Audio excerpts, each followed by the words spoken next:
The proposed project section is one of the most important sections in the application. Let's break it down into 5 parts. A summary of the project, whether or not the company may or will leave the state or terminate employees absent the award of a tax credit, whether or not the project will occur in a high poverty and or high unemployment area, questions about the future employees and investments, and the amount of tax credit requested. Now that we have seen the topics covered in this section, we'll go over each one in detail. Please describe the proposed project. The field allows up to 7,000 characters. For your reference, 7,000 characters is approximately 2 typed pages. It is helpful to copy and paste your description from a Word document. Before we begin writing, we first need to understand what's a project. The definition of a project is the applicant's proposed business venture that will result in increased employment and/or investments in California. What does this mean exactly? In other words, what your business does and is going to do in exchange for the tax credit. Specifically, how will the tax credit influence your company's ability or willingness to create new full-time jobs and make investments in California? Let's run through a couple examples of a project. Project 1. I am a sole proprietor who provides professional coaching and leadership development to small businesses and technology startups in the Central Valley. Demand has been growing recently and I need a couple of new employees, an additional leadership coach, and a full-time administrative assistant. I plan to hire the coach next year and the administrative assistant 3 years from now. Also, each employee will need a desk, chair, phone, and computer. I have a special way of doing things that has proven successful. I will need to spend at least 6 to 9 months training my new coach in my methods. That means during this training period, he or she will not be generating any income from my business. My tax credit request of $50,000 will cover the fully loaded costs of the new coach during the 9-month training period. Without this credit, I am not sure that I will be able to afford to bring on this new person. If all goes well, the new coach will generate enough new revenue in year 2 to cover his or her position, and in year 3, enable me to hire the full-time administrative assistant. Project 2. About 5 years ago, my husband and I started a trophy manufacturing business. He was coaching our daughter's softball team and was surprised to see that all of the trophies given to the team at the end of the year were imported from outside of the United States. So that summer, we took a chance and purchased a small facility in an industrial neighborhood.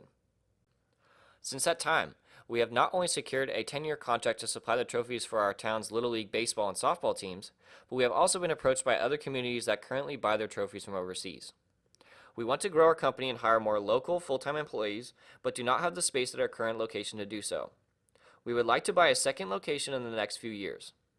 The new location will need proper ventilation, lighting, manufacturing equipment, desks, chairs, computers, phones, a server, and tenant improvements to modify the space for our needs. We intend to hire at least 15, but hopefully as many as 30 employees to work at the new branch. While we have secured an SBA loan for the new facility, we are not sure we can afford the monthly payments for the facility and new equipment. We are requesting a $240,000 credit, which will cover approximately the monthly finance payments for 2 years, by which time the new facility should be up and running, and generating enough revenue to meet all of our operational costs, including the salaries and benefits for our new employees. A good project summary will answer these questions. What does your business do? In other words, what products or services do you offer? Where is it located? What is the growth plan for your business? Keeping in mind that CalCompetes was created to stimulate the creation of high-quality, full-time jobs, how will the tax credit be a factor in your business's ability or willingness to implement this project? And last, this list is not exclusive. Please include any information that would make your project stand out.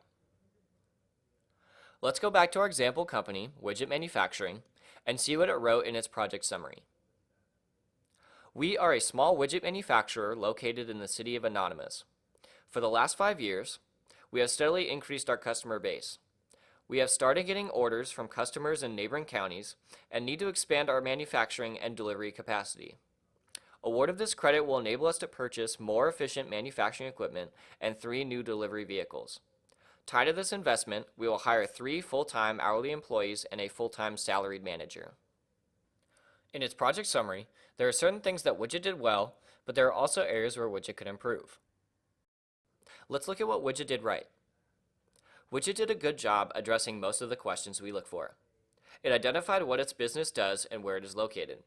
It described its growth plan over the next few years. And finally, it explained that the tax credit would enable the business to invest in additional equipment and delivery vehicles. Now let's go over the areas where Widget could improve. Compared to the first two examples, we can see that Widget's summary is much less detailed. Most importantly, although Widget does mention that the tax credit would help the purchase of additional equipment and delivery vehicles, it does not explain how exactly it helps. The first two examples went into specifics about how the amount of tax credit requested is directly a factor in the ability to implement their projects. Now that we have filled out the project summary, we need to select the best description of the project from the four options. This is a growth project for an applicant located in California. This is a project for an out-of-state applicant coming to California, a relocation within California, or a retention-only project. Next, we must answer no, yes, or it may to the following two questions. If the answer is yes or it may to at least one of the two questions, your business will move into Phase 2 of our evaluation process automatically. In Phase 2, the president, owner, or high-ranking officer is required to sign a declaration under penalty of perjury that these statements are true. The following question asks if at least 75% of your new full-time jobs will work in a high poverty and/or high unemployment area. Cities and counties whose unemployment rate or poverty rate is 150% or more of the statewide average meet this definition. You do not have to do the calculation. Prior to the start of each application period, GO-Biz determines which cities and counties meet this requirement and posts the list to our website. Click this link to see a list of all cities and counties that qualify as a high poverty and/or high unemployment area. Similar to the questions above, if you mark yes to this question, you will advance into Phase 2 automatically. For this next portion, please answer yes or no to the 5 questions listed. The final question asks for the total amount of California Competes tax credit requested.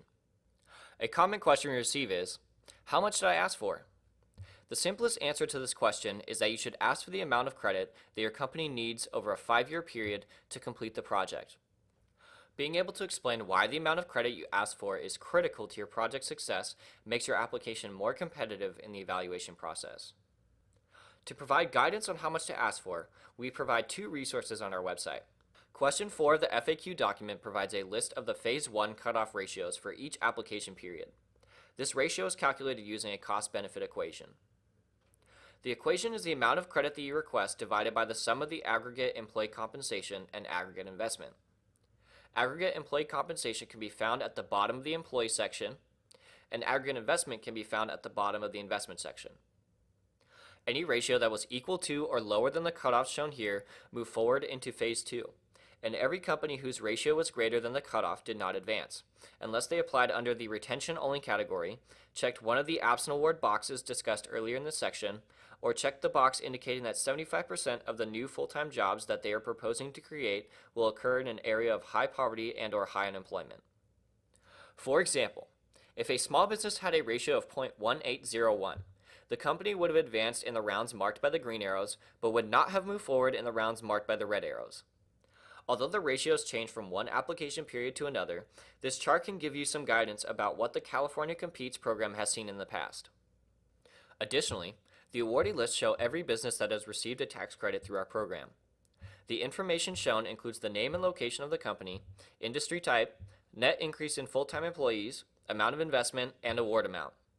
Feel free to browse the list and compare your company to the ones that have been awarded in the past.